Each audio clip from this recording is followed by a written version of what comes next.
আসসালামু আলাইকুম। Background remove করার জন্য সবচাইতে বেস্ট ওয়েবসাইট কোনটি? আমার কাছে ৩ টি ওয়েবসাইট আছে যেগুলো দিয়ে আপনি আপনার যেকোনো ইমেজের ব্যাকগ্রাউন্ড রিমুভ করতে পারবেন। সেই ৩ টি ওয়েবসাইটের মধ্যে কম্পেয়ার করে দেখাবো যে কোন ওয়েবসাইটের মাধ্যমে খুবই ভালো রেজোলিউশনের পিএনজি অথবা ব্যাকগ্রাউন্ড রিমুভ করে আপনাকে দিতে পারে। আর হ্যাঁ, ৩ টি ওয়েবসাইট কিন্তু টোটালি ফ্রি। সেই ৩ টি ওয়েবসাইট হলো ফোকু clipping, remove.bg, Adobe creative cloud express. সচরাচর ওয়েবসাইটগুলো ব্যাকগ্রাউন্ড রিমুভ করার ক্ষেত্রে ২টি জায়গায় মার খেয়ে যায়। নাম্বার 1 চুলের ব্যাকগ্রাউন্ড রিমুভ করার ক্ষেত্রে, নাম্বার 2 রেজুলেশন অথবা প্রকৃত ইমেজটা ব্যাক না দেওয়ার ক্ষেত্রে। মানে যে রেজুলেশনের ছবি আমরা ওয়েবসাইটে আপলোড দেব, সেম রেজুলেশনের ছবি আমাদেরকে দিতে পারে না। আচ্ছা, যে ৩টা ওয়েবসাইট আমার কাছে আছে চাইলে আমি বলে দিতে পারি যে এটা দিয়ে আপনারা কাজ করুন।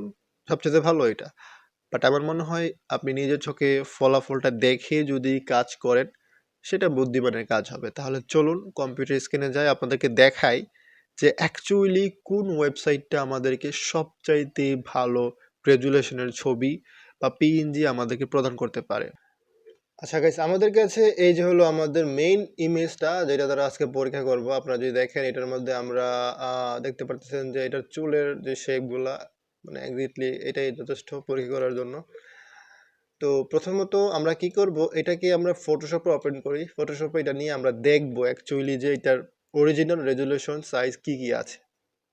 তার আগে আমরা এগুলো আপলোড করে ফেলি আমাদের ওয়েবসাইটে। আচ্ছা গাইস, এটা আমার চ্যানেল, প্লিজ চ্যানেলটা সাবস্ক্রাইব করে দিয়েন এবং পাশে থাকা নোটিফিকেশন বেলটা অন করে দিন। এটা হলো আমাদের ওয়েবসাইট, প্রথম website Foco clipping and then remove.bg, এটা খুবই পপুলার। এটা একটা আছে Adobe creative cloud express. Okay, প্রথমত আমাদের যে ছবিগুলা আমরা কি করি, এটা ফটোশপে ওপেন করবো আমরা। এটা ফটোশপে ওপেন করব। ওপেন করার পর আমরা কি করব, ইমেজে যাব, দেন ইমেজ সাইজে গিয়ে সাইজটা চেক করব যে অ্যাকচুয়ালি কি আছে। এই জায়গায় আছে ৩৪৪৫ ওয়াইড এবং হাইট আছে ৫৪৬৮, রেজুলেশন ৭২, সাইজটা আপনারা মনে রাখবেন অ্যান্ড দেন কেটে দিই। এটা হলো আমাদের মেন ছবির অরিজিনাল সাইজ। এখন কি করব, এটা আমরা আমাদের ওয়েবসাইটগুলোতে আপলোড করব। প্রথমত ফোকো ক্লিপিংয়ে আপলোড করব, দেন remove.bg-তে আপলোড করব। আচ্ছা, অ্যাডোবি এটার মধ্যে আসলে আপনারা কি করবেন, আপলোড ইউর ফটোতে যাবেন। ফটোতে যাওয়ার পর এটার মধ্যে প্রথমে একটা অ্যাকাউন্ট ক্রিয়েট করতে হবে। লাইক প্রথমে আমরা ছবিটা ড্র্যাগ এন্ড ড্রপ করি, এদিকে ছাড়বো, দেন এটা এদিকে প্রসেসিংয়ে চলে যাবে। আচ্ছা গাইস, আপনারা দেখতে পারতেছেন যে এই জায়গায় ফোকো ক্লিপিং এর প্রসেসিং ওকে হয়ে গেছে। দেন ডাউনলোডে ক্লিক করব, পিএনজি সিলেক্ট করে ডাউনলোড দিয়ে দিব। ডাউনলোড হোক, দেন এটা আমরা কি করব, টান দিয়ে ধরে ফটোশপে গিয়ে ওপেন করব, ছেড়ে দিব, দেন ওপেন হয়ে যাবে। নাও আমরা আমাদেরকে মনে হয় ৩০০০ সামথিং এন্ড ৫০০০ ছিল হাইড ওয়াইট। সো এটার যদি আমরা হাইড ওয়াইট চেক করি, দেন দেখুন এটা কিন্তু অনেকটা কমিয়ে দিয়েছে। দ্যাটস মিন এটা আমাদের সাইজটাকে রেজুলেশন ঠিক রেখেছে, বাট দিস অরিজিনাল সাইজটা এটা কমিয়ে দিয়েছে, মাইনাস করে দিয়েছে। দ্যাটস মিন এটাতে আমরা রিয়েল অ্যাকচুয়াল যে সাইজটা পাওয়ার কথা সেটা পাই না। দেন আমরা remove.bg-তে যাব, ডাউনলোড দেব। ডাউনলোড দেওয়ার পর এটাকে ডিরেক্টলি ফটোশপে ছাড়বো। দেন এটা তো মনে হয় আরো কমিয়ে দিয়েছে, সাইজে গিয়ে চেক করব। দেন এটা একদম মনে করেন যে একদমই কমিয়ে নিয়েছে, ১০০০ থেকে একদম ১০০-তে নিয়ে আসছে। সো ৪০৮, ৬১২ মানে একদমই কমিয়ে দিছে। আচ্ছা, এখন যদি যাই অ্যাডোবি ক্রিয়েটিভ ক্লাউড এক্সপ্রেসে, এটাকে এখন ডাউনলোড করতে গেলে আমাকে সাইন ইন করতে বলবে। আপনাদের বলে এটা যখন ডাউনলোড করতে যাবেন তখন আপনাকে সাইন আপ করতে বলবে। জাস্ট সাইন আপ করে নেবেন, জাস্ট আপনার গুগলটা দেখিয়ে দিলে হয়ে গেল। আমি সাইন আপ করে রেখেছি আগে, এখন সাইন ইন করা আছে আমার, দেখুন এই জায়গায়। তারপর আমরা টান দিয়ে ফটোশপ নিয়ে ছাড়বো যেটা ডাউনলোড হয়েছে। আচ্ছা, এইটা মেবি একটু ভালো হবে। ইমেজ সাইজে যাব, দেন ও মাই গড, এটা দেখুন এই জায়গায় এটা কিন্তু সেম অ্যাকুরেট সাইজ রেজুলেশন দিয়েছে, ৩৬৪৫, ৫৪৬৮। এটার হাইট ওয়াইড রেজুলেশন ৭২। আমরা যদি অরিজিনাল ছবিটায় যাই, সেক্ষেত্রে এইটাটা চেক করি।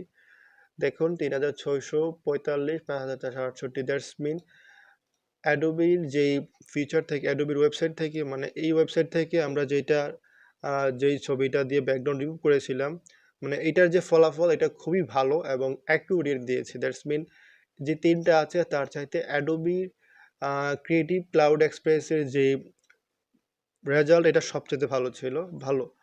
আর এই জায়গায় ফোকু ক্লিপিং কিন্তু এটাও কিন্তু মোটামুটি ভালোই আপনার করেছে, পারফরম্যান্স করেছে। কারণ এইটার রেজাল্টটা যদি দেখেন remove.bg থেকে অনেকটাই ভালো।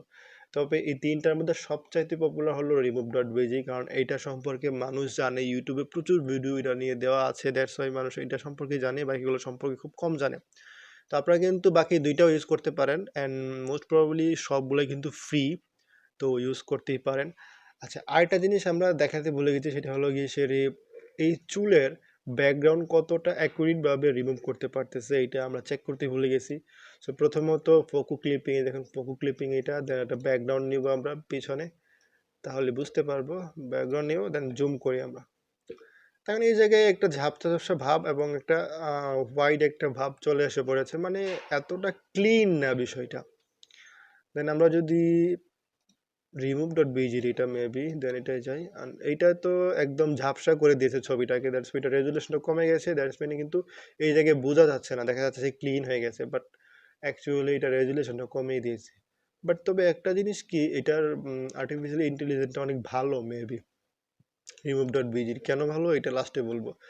আর এটা হলো গিয়ে অ্যাডোবির ফিচার থেকে। দেন এটায় যদি যাই, এটা কিন্তু মানে মোটামুটি সবচাইতে বেটার বলতে পারি। এবং আপনি চাইলে এটা কিন্তু প্রিন্টিং এর কাজে ব্যবহার করতে পারবেন। ইয়েস, আপনারা ফাইবারে গিয়ে ব্যাকগ্রাউন্ড রিমুভের ক্ষেত্রে এটা ইউজ করতেও পারেন। কেন করতে পারেন আমি বলি। এইটার আরেকটা কথা হলো, এইটার মানে ভালো হওয়ার কারণটা আমি বলি। ফটোশপে যেই মানে ফিচারগুলো ইউজ করা হয়েছে ব্যাকগ্রাউন্ড রিমুভ করার জন্য, যে টুলসগুলো ইউজ করা হয়েছে ব্যাকগ্রাউন্ড রিমুভ করার জন্য, এই যে ওয়েবসাইট যেটা অ্যাডোবির, এই ওয়েবসাইটটাতেও সেম টুলসগুলাই ব্যবহার করা হয়েছে, বাট সেটা অটোমেটেড হয়, মানে অটোমেটিকলি প্রসেস করে জিনিসটাকে। দেখুন, পাওয়ার বাই অ্যাডোবি ফটোশপ। তাহলে বুঝতেই পারতেছেন কেন এটাতে সবচেয়ে ভালো রেজাল্ট দিচ্ছে। মার্কেটে আরও অনেকগুলো আছে, চাইলে ট্রাই করতে পারেন। আমার মনে হয় এটা সবচেয়ে বেটার হবে, অ্যান্ড এটার কোনো লিমিটেশন আছে কিনা সেটা আমি জানি না। তো এই ছিল আজকের এই ভিডিও। আশা করি ভিডিওটা আপনাদের খুবই হেল্পফুল হবে। যদি হেল্পফুল হয় তাহলে চ্যানেলটা সাবস্ক্রাইব করে রাখেন। আর হ্যাঁ, গ্রাফিক ডিজাইন রিলেটেড ভিডিও বা গ্রাফিক ডিজাইন যারা শিখতে চান তারা আমার চ্যানেলটা সাবস্ক্রাইব করতেই পারেন, কারণ গ্রাফিক ডিজাইন রিলেটেড ভিডিও আমি আমার চ্যানেলে অল টাইম দিব। তো আজকে এতটুকুই। ধন্যবাদ সবাইকে। আসসালামু আলাইকুম।